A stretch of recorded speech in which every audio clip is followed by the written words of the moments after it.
Hi అండి, happy Sunday. అందరూ ఏం చేస్తున్నారు? నేనైతే ఎర్రకారం చేసి దానిని 3 విధాలుగా ఉపయోగించానండి. ముందు కారం ఎలా తయారు చేయాలో చూద్దాము.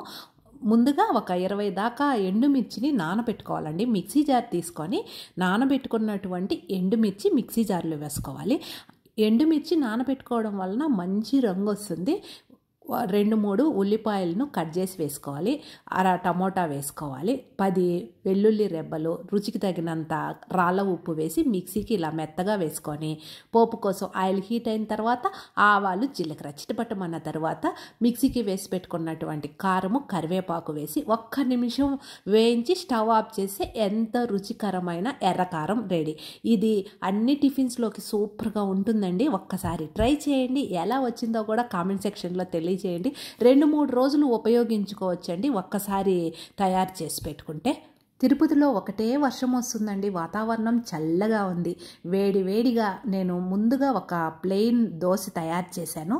తరువాత మరొక దోశ వేసి చక్కగా 2 వైపులా కాలితేనే బాగుంటుందండి నెయ్యి కారం దోశ. ఇలా 2 వైపులా కాలిన తర్వాత తయారు చేసుకున్నటువంటి కారం 1/2 స్పూను ఆ దోశకు మొత్తం అప్లై చేయాలి. ఇలా అప్లై చేసిన తర్వాత 1/2 స్పూను నెయ్యి వేసుకుంటే సూపర్గా ఉంటుందండి. మళ్ళీ తిప్పి అటువైపు కాల్చిన అవసరం లేదు. మడిచి ప్లేట్లో పెట్టుకుంటే సరిపోతుంది. చూస్తుంటేనే నోరూరిపోతుంది కదండి. మరి కారం ఎగ్ దోశ ఎలా తయారు చేయాలో చూద్దాం.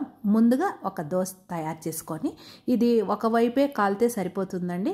1 స్పూను కారము, 2 కోడిగుడ్లు పగలగొట్టి వేసి మొత్తం ఆ మిశ్రమాన్ని దోశకి అప్లై చేయాలి. ఇలా చేసుకున్న తర్వాత 1/2 స్పూను ఆయిల్ వేసుకోవాలి. ఆయిల్ కాస్త ఎక్కువ వేసుకుంటే రుచిగా ఉంటుంది. తర్వాత నెమ్మదిగా అటువైపుకు తిప్పుకొని మీడియం ఫ్లేమ్లోనే కాల్చుకోవాలి. అప్పుడే రుచిగా ఉంటుంది. అంతే, ఎంతో సింపుల్గా ఈ సండే మేము ప్లెయిన్ దోశ ఒకటి, కారం నెయ్యి దోశ ఒకటి, ఎగ్గు కారం దోశ ఒకటి సూపర్గా ఉంటుందండి. ఇలా ట్రై చేయండి. ఇందులోకి లైట్గా మనం తయారు చేసిన కారం నంచుకొని తింటే బాగుంటుంది.